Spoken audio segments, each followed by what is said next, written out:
사실 단번에 없어지는 게 아니에요, 절대로.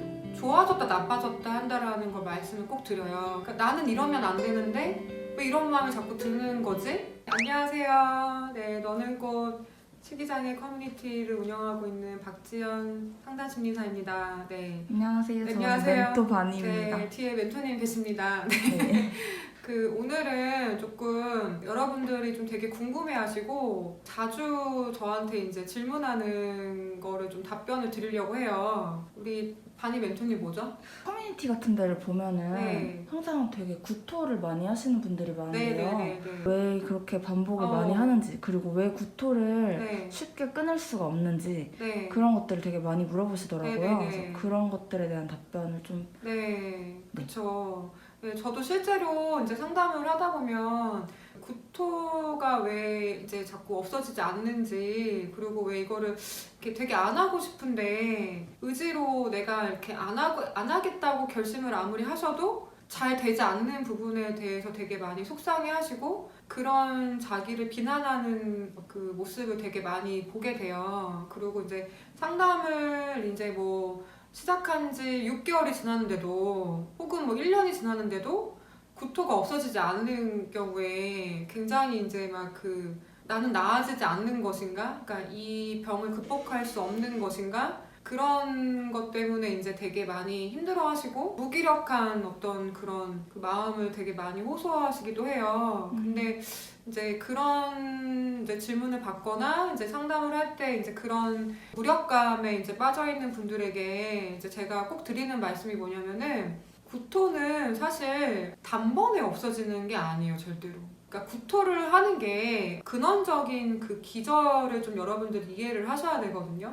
그러니까 구토를 하는 이유가 있어요. 가장 어떤 근본적인 어떤 그 원리는 내가 마음적으로, 심적으로 이제 굉장히 이제 여러 가지 스트레스를 받잖아요. 근데 그게 외부적인 스트레스일 수도 있고, 그 다음에 내면에서 생기는 그런 갈등이 되게 요인이 클 수 있어요. 그러니까 예를 들어서 나는 저 사람을 미워하기 싫은데 자꾸 미워하는 마음이 드는 거예요. 저 사람 미워하면 안 되는데 자꾸 내 마음에서 저 사람에 대한 어떤 정말 추악한 생각들, 자기가 생각했을 때 그러니까 나는 이러면 안 되는데 왜 이런 마음이 자꾸 드는 거지? 뭐 혹은 어떤 사람을 놓고 한쪽에서는 굉장히 뭔가 죄책감이 들지만 다른 한쪽에서는 그 사람에 대한 분노가 막 생기는 거예요. 그러니까 되게 대치되는 감정이잖아요. 죄책감과 분노가 동시에 생길 때 그럴 때 이제 그런 감정의 어떤 분열을 이길 수가 없는 거예요. 내가 감당이 안 되는 거예요.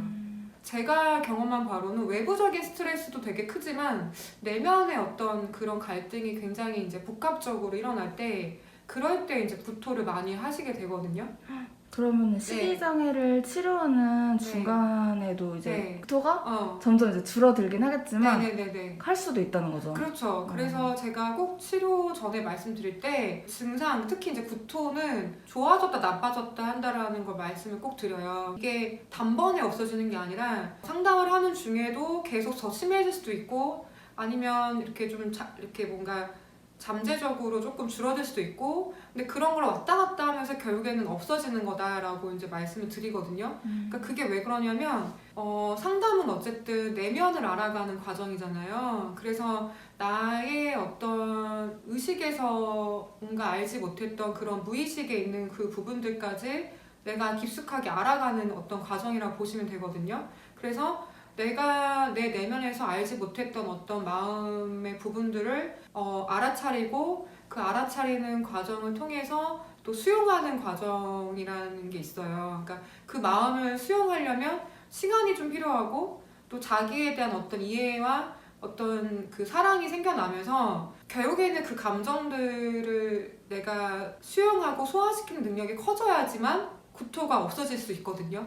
그러니까 쉬운 말로 얘기하면 구토는 그 감정적인 어떤 힘든 부분들을 일시적으로 해소하는 기능을 해주는 거예요. 그러니까 구토를 함으로 인해서 내가 음식물을 토해내는 것, 그 다음에 뭐 체중에 대한 그 불안을 없애는 것 외에도 거기에는 어떤 죄책감, 불안, 뭐 외로움, 그 다음에 분노, 뭐 우울함, 나 자신에 대한 수치심 이런 것들이 복합적으로 섞여서 그 감정을 토해낸다고 보시면 되거든요. 그래서 일시적으로는 굉장한 안정감을 주는 거예요. 그게 뭐 단 1시간이든 토하고 났을 때 굉장히 그 일시적인 편안함을 주기 때문에 이게 이제 반복적으로 어떤 내가 의지로 뭔가 이렇게 할 수 있는 게 아니라 그런 거 있잖아요, 여러분. 뜨거운 물이 제 무릎에 이렇게 닿으면 어떨까요? 뜨거워요. 제가 뭐 머리로 생각하고 아 이거 뜨거우니까 다리를 뭐 찬물로 씻고 이렇게 하겠다는 생각할 겨를 없이 아 뜨거워 이렇게 제가 다리를 완전히 막 들면서 막 난리를 치겠죠. 너무 뜨거우니까. 그런 것처럼 구토는 굉장히 뇌에서 자동 반사적으로 이루어지는 과정이라고 보시면 돼요. 그래서 그거를 구토도 하나의 어떤 나의 일부로 생각하시고 이해하는, 마치 사랑하는 사람을 이해하듯이 그것을 이해하는 어떤 과정이 꼭 필요하세요.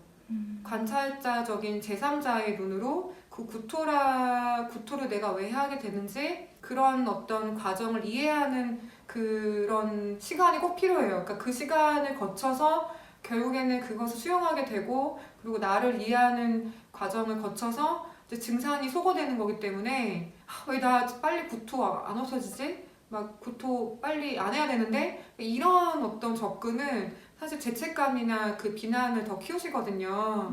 그래서 이 영상을 보시는 뭐 당사자뿐만이 아니라 부모님들께서도 이게 그렇게 단순한 원리에서 나오는 게 아니라는 거를 이제 꼭 말씀드리고 싶어요. 그래서 너무 거기에 그 없애야 된다는 쪽으로만 가시지 말라는 거를 꼭 말씀드리고 싶습니다. 네. 선생님 그러면은 네. 폭식이랑 네. 되게 비슷하네요. 폭식 그렇죠. 나아가면서 맞아요. 네. 맞아요. 폭식 증상도 점점 이제 왔다 갔다 하면서 그쵸. 없어지니까 그거랑 그쵸. 비슷하게 생각하면 될 것 같아요. 비슷한 원리예요. 그래서 이게 그냥 단순히 그냥 뭐 살의 문제, 그다음에 뭐 먹고 토하는 어떤 음식의 문제가 아니라는 거죠. 그래서 의지로 잘 극복이 안 되는 것 뿐이지 절대로 여러분들이 무슨 약하거나 문제가 있어서 그런 게 절대 아니라는 거예요. 그래서 꼭 이 영상을 보시고 어떤 자기에 대한 비난이나 죄책감을 좀 덜으셨으면 좋겠어요. 네. 다음 영상에서도 좀 자주 하시는 질문을 답변을 드리는 시간을 갖도록 하겠습니다. 꼭 영상이 좋으셨으면 좋아요 눌러주세요. 구독도 눌러주시고요. 네, 감사합니다. 네.